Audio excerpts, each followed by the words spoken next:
लगातार हम आपको उन लोगों से मिलवा रहे हैं जो निरंतर कोविड काल में अपना सहयोग दे रहे हैं, अपने स्तर पर मेहनत कर रहे हैं, बिना अपनी जान की परवाह किए फ्रंट लाइन में रहकर किस तरीके से काम कर रहे हैं उसकी हर एक जानकारी हम आप तक पहुंचा रहे हैं। और ऐसा ही एक और शख्सियत आज हमारे साथ जुड़ चुकी है, बिजनौर के डीएसपी डॉक्टर गणेश कुमार गुप्ता, जो लगातार कोविड काल में कोरोना से जूझते मरीजों की तो मदद कर ही रहे हैं, लेकिन इसके साथ साथ अपनी टीम का भी बराबर सहयोग कर रहे हैं। ना सिर्फ एक पुलिसकर्मी एक पदवी पर रहते हुए वो पुलिस कर्मियों का सहयोग कर रहे हैं, लेकिन खुद एक डॉक्टर भी हैं, इस लिहाज से भी उनको इलाज भी दे रहे हैं। बहुत बहुत शुक्रिया और आभार डॉक्टर गणेश कुमार गुप्ता आपका, आपने समय निकाला और हमें वक्त दिया। Thank you Prachi ji. Doctor Ganesh ji, अगर हम जिक्र करते हैं कोविड काल का, एक ऐसा समय चल रहा है जिसकी कल्पना कभी किसी ने नहीं की होगी। खुद आपने डीएसपी रहते हुए या फिर अपने पूरे कार्यकाल में कभी नहीं सोचा होगा कि हमें इस तरीके से भी कभी जनता की सेवा करनी पड़ेगी। और अब तो दो दो ड्यूटी आप निभा रहे हैं, एक पुलिस कर्मी के रूप में भी और एक डॉक्टर के रूप में भी। जी मैडम, मैं ये कहना चाहूँगा कि मैं एक मैंने एमबीबीएस की पढ़ाई की है king George medical college Lucknow से। 2005 बैच का मैं पास आउट 2005 बैच का मैं एंट्री हूँ। और 2010 में मैंने एमबीबीएस पास करने के बाद जब ओथ लिया था, तभी से मेरे अंदर जो है मेडिकल प्रोफेशनलिज्म शुरू से रहा है। ये अलग बात है कि मैंने एक दूसरा करियर चूज किया, क्योंकि मेरा इंटरेस्ट था पुलिसिंग में, इसलिए मैंने 2016 की पीपीएस की परीक्षा पास करके इस डीएसपी के पोस्ट को ज्वाइन किया। अभी मैं जिला बिजनौर में as a CO under training posted हूँ और पुलिस अधीक्षक महोदय के निर्देशन में जो ये जिला बिजनौर में पैंडेमिक फैला, उसमें मैं एक चिकित्सक की भूमिका में भी रहा। इसके पीछे बहुत बड़ा योगदान हमारे पुलिस अधीक्षक महोदय का भी है, हमारे पुलिस अधीक्षक नगर महोदय का भी है, जिन्होंने मेरी इस स्किल को पहचाना और मुझे मोटिवेट किया कि मैं जो है लोगों को, जो भी पैंडेमिक से ग्रसित पुलिसकर्मी हैं, उनके लिए कुछ करूं। क्योंकि लगातार एक फेज ऐसा था कि इलेक्शन से पहले और इलेक्शन के बाद वाले फेज में काफी पुलिसकर्मी जब लगातार संक्रमित होने लगे, तो मेरे अंदर का जो मेडिकल प्रोफेशनल था वो काफी मुझे मोटिवेट किया कि मैं कैसे लोगों की मदद कर सकता हूं।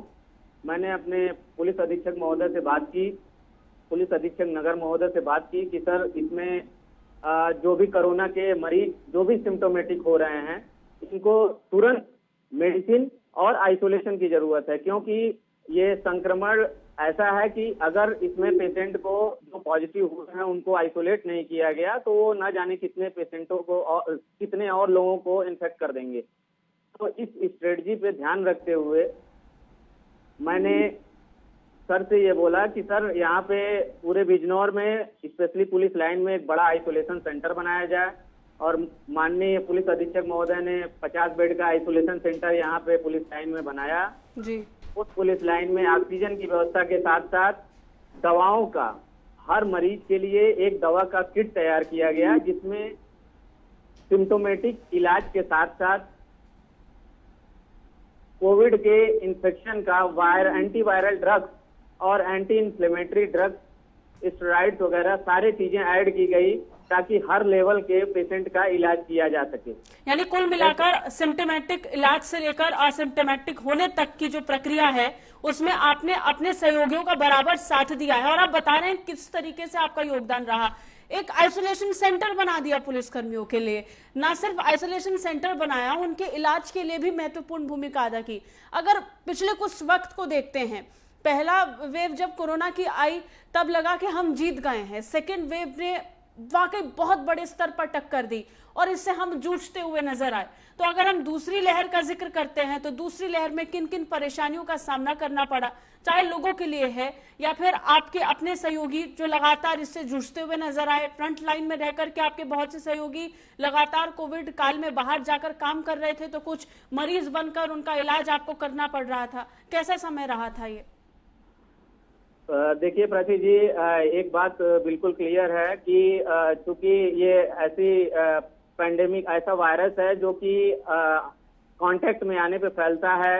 जो भी किसी इन्फेक्टेड के कांटेक्ट में आएगा, ये इवन एयर के थ्रू जो है ट्रांसमिट हुआ है इस बार। पिछले बार से ये वायरस इसलिए अलग रहा है क्योंकि इस बार जो है इसके स्ट्रेन्स में बहुत ज्यादा म्यूटेशन हुआ है, बहुत सारे स्ट्रेन्स इसने चेंज किए हैं और ज्यादा विरुलेंट फॉर्म में और ज्यादा इन्फेक्टिव फॉर्म में ये वायरस आया है। क्योंकि लगातार पंचायत चुनाव चलते रहे, इसलिए पुलिसकर्मी क्योंकि बहुत सारी ड्यूटीज थी, त्योहार थे, तो उसमें पुलिसकर्मियों की बहुत अहम भूमिका होती है, फ्रंट लाइन वॉरियर्स के रूप में काम कर रहे हैं। तो डॉक्टर्स के साथ साथ पुलिसकर्मियों का भी बहुत बड़ा रोल रहा है, क्योंकि उनके द्वारा ही जो कोविड-19 की गाइडलाइन कोरोना कर्फ्यू का पालन कराना, ये पूरा टोटल पुलिसकर्मियों पे डिपेंडेंट था। अगर इसका कोरोना कर्फ्यू का पालन नहीं कराया जाता तो बहुत सारे लोग इन्फेक्टेड हो रहे थे। ऑक्सीजन आपके साथ डॉक्टर्स की टीम भी उपलब्ध थी, उनकी उपलब्धता कैसी थी? वो टीम किस तरीके से काम कर रही थी? क्या आप उस टीम का हिस्सा रहे हैं पूरे वक्त के दौरान? और उसके साथ साथ एक डीएसपी होने के साथ आपने अपनी जिम्मेदारियों का भी निर्वहन किया होगा, किस तरीके से बैलेंस किया? जी मैडम, एक्चुअली क्या है कि जब आप किसी चीज को ठान लेते हैं कि हमें ये करना है, तो आपके लिए कोई भी काम कठिन नहीं रह जाता है। तो हमारे पुलिस अधीक्षक महोदय के निर्देशानुसार मैंने जो है सीएमएस और सीएमओ जिले के जो भी हेड हैं मेडिकल डिपार्टमेंट के, उनके लगातार कोऑर्डिनेशन से, जिलाधिकारी महोदय के सहयोग से जो भी कोरोना में ट्रीटमेंट था, जो भी दवाएं थी, जो भी शासन की गाइडलाइंस थी दवाओं की, उन सब का यहाँ पे व्यवस्था कराया गया। पुलिस लाइन में हर थाने पे आइसोलेशन सेंटर बनाए गए। पुलिस कर्मियों के लिए या उनके रिलेटिव्स के लिए पुलिस अधीक्षक महोदय ने काफी सहयोग किया और उनके लिए हर तरह की व्यवस्था कराई गई। हम लोगों ने दिन रात जो है डॉक्टर्स की टीम के साथ, मैं खुद पूरी तरह से इन्वॉल्व रहा हूँ और उसमें सुबह शाम पेशेंट की जो मॉनिटरिंग थी, स्पेशली ऑक्सीजन लेवल की मॉनिटरिंग, टेम्परेचर मॉनिटरिंग, उनके जो सिम्टम्स हैं, क्या सिम्टम्स आ रहे हैं और कौन से सिम्टम्स रिलीव हुए हैं, किन दवाओं की और जरूरत है, सुबह शाम पूरा स्टाफ मिलके मैं उसकी मॉनिटरिंग करता था, सर को इन्फॉर्म करता था। और इस तरीके से हमने जो है, जैसे ही कोई पुलिसकर्मी इन्फेक्टेड होता था, हम तुरंत उसको आइसोलेट करते थे, तुरंत दवा प्रोवाइड करते थे, फूड, मेडिकल किट, ये सारे प्रोवाइड करने के साथ साथ हमने ये कोशिश की कि कोई भी डिजीज जो अगर इन्फेक्टेड हुआ है कोई पुलिसकर्मी, तो उसका डिजीज प्रोग्रेस न करने पाए, हम स्टार्टिंग फेज में ही उसको कंटेन कर दें। क्योंकि इस बीमारी का गोल्डन फेज शुरुआत के 3 से 5 दिन है। अगर उसमें थोड़ी सी भी लापरवाही हुई या डिले हुआ या मेडिकेशन नहीं लिया गया, सावधानियां नहीं बरती गई, तो फिर पेशेंट को सीरियस फेज में, सेकेंड या थर्ड फेज में लैंड अप कर जाता है। उसमें क्या है, ऑक्सीजन की जरूरत पड़ने लगती है और अल्टीमेटली जो है ऑर्गन फेलियर होने लगता है। तो हम लोगों की स्ट्रेटजी ये थी कि जो भी बीमारी से इन्फेक्टेड हुआ है उसको तुरंत आइसोलेट करके मेडिकल किट प्रोवाइड करें। और हम ये मान के चलते थे कि 99% अगर कोई फ्लू का सिम्टम है तो वो कोरोना होगा। और अल्टीमेटली टेस्ट कराने के बाद ये देखा भी गया कि वो सब कोरोना पॉजिटिव आए। तो हमने दवा पहले से ही शुरुआत, जैसे ही सिम्टोमेटिक हुआ कोई पेशेंट, आइसोलेट करके हमने दवा स्टार्ट कर दी थी। आपने अपनी टीम का ऑब्जर्वेशन लगातार किया है इस पूरी प्रक्रिया के दौरान। डॉक्टर गणेश, अगर इस कामयाबी का आंकलन लगा सके, आंकड़ों के जरिए से अगर आप बता सकें, आपके पुलिस विभाग में ही कितने आंकड़े निकल कर सामने आए, कितने पॉजिटिव मामले हुए और फिर उसके बाद रिकवरी रेट क्या रहा था, इस बारे में थोड़ी सी जानकारी दीजिए।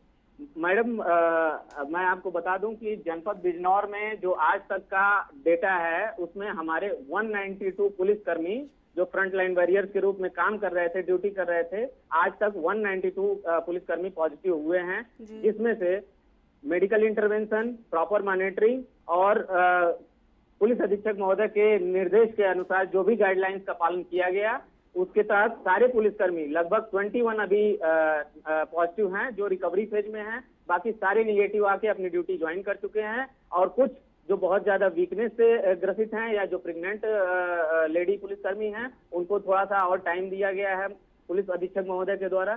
तो मैं ये अश्योर हूँ कि ये सारे के सारे जो 21 पॉजिटिव अभी रिकवरी फेज में चल रहे हैं, वो भी लगभग 5 से 7 दिनों में ये भी पूरी तरह से फिट होकर ड्यूटी पे लौट आएंगे।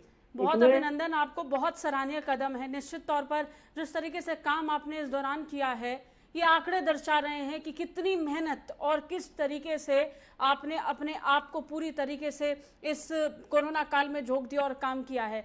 अगर हम लोगों का जिक्र करते हैं, आम लोगों का जिक्र करते हैं, तो एक बैलेंस की जरूरत होती है और आपने भी इस बात का जिक्र किया कि टीम वर्क था तभी ये संभव हो पाया। आपके सीनियर ऑफिसर हैं जिन्होंने सहयोग दिया, आपको समझा, आपके मेडिकल प्रोफेशन को भी समझा और ये भी समझा कि ऑन ड्यूटी रहते हुए कैसे आप इस प्रोफेशन का भी निर्वाह कर सकते हैं। ऐसे में किस तरीके से इस चीज का बैलेंस आपने देखा, आम लोगों की तरफ से सहयोग किस तरीके से मिला है पुलिस को, क्या इस बारे में कोई जानकारी मिल सकती है?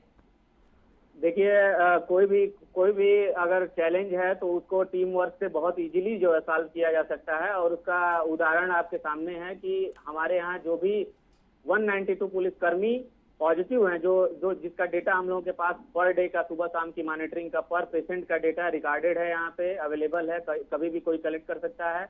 उनका ऑन रिकॉर्ड डेटा 192 पुलिसकर्मियों का है। ये सारा जो उनका ट्रीटमेंट हुआ है, ये सबके सहयोग से हुआ है, सीनियर अधिकारियों के सहयोग से, सबऑर्डिनेट का इन्वॉल्वमेंट रहा है, मेरा एक्टिव इन्वॉल्वमेंट रहा है। और एक चीज मैं और ये बताना चाहूंगा कि मेरे पीछे मेरी पत्नी डॉक्टर आकृति का भी बहुत योगदान रहा है, क्योंकि मैं अपनी ड्यूटी से जब भी आता था तो उनसे ये अपडेट करता था कि आज क्या गाइडलाइन आई है, WHO की क्या गाइडलाइन है, क्या रिसेंट एडवांसमेंट हुए हैं, कौन सी मेडिकेशन किस चीज में अभी के लिए प्रेस्क्राइब्ड हैं। तो ये सब चीजें मुझे अपडेट करती थी मेरी वाइफ, क्योंकि वो भी डॉक्टर हैं। और दूसरी जो हमारी चूंकि मैंने किंग जॉर्ज मेडिकल कॉलेज से पढ़ाई की है, तो हमारे बैच का पूरा 180 का मेरा बैच था, उसमें सारी स्पेशलिटी के लोग हैं। तो उसमें भी जो कंसल्टेशन और डिस्कशन चलता रहता था, उससे भी अपने को अपडेट रखा। उसका फायदा ये मिला कि जो भी पुलिसकर्मी अगर किसी दिक्कत में आया हो, या उसके परिवार के लोग या अदर डिपार्टमेंट के भी लोग जिन्होंने फोन करके एडवाइस दिया, उसको प्रॉपर गाइड किया गया। हर टाइम फोन पे मैं भी अवेलेबल रहा। पुलिस अधीक्षक महोदय भी बीच बीच में फोन करके पूछते थे, सुबह शाम पूछते थे कि किस पेशेंट का क्या ये है। और पब्लिक का भी इन्वॉल्वमेंट इसलिए रहा क्योंकि पब्लिक ने ये सहयोग किया कि हम पुलिसकर्मियों ने जो कहा, कोरोना गाइडलाइन की पालन करने में जो उनसे कहा उन्होंने किया। मास्क का कभी कभी फोर्सफुली चालान वगैरह भी करना पड़ा, लेकिन ये है कि इस बार लोगों ने सहयोग किया और काफी लोग घरों में रहे। पिछले साल की यानी पिछले वेव के मुकाबले इस वेव में ये देखा गया कि चाहे मास्क को लेकर के हो, चालान कम काटे गए हैं। बहुत बहुत शुक्रिया डॉक्टर गणेश जी आपका हमारे साथ जुड़ने के लिए, अपना कीमती वक्त निकालने के लिए। उम्मीद करते हैं, आशा करते हैं आप इसी तरीके से सराहनीय काम करते रहेंगे और स्वस्थ रहेंगे, क्योंकि आप स्वस्थ रहेंगे तभी बाकी लोग स्वस्थ रह पाएंगे। क्योंकि इस कोरोना काल में, इस विकट परिस्थिति में लगातार उनकी तरफ से ये सराहनीय कदम उठाया जा रहा है। वो अपनी ड्यूटी भी निभा रहे हैं और एक मेडिकल प्रोफेशनल होने के साथ साथ एक डॉक्टर की भूमिका को भी अदा कर रहे हैं। खैर, फिलहाल इसी के साथ बस इतना ही। देश और दुनिया की तमाम खबरों के लिए आप देखते रहिए नेटवर्क 10। जय हिंद।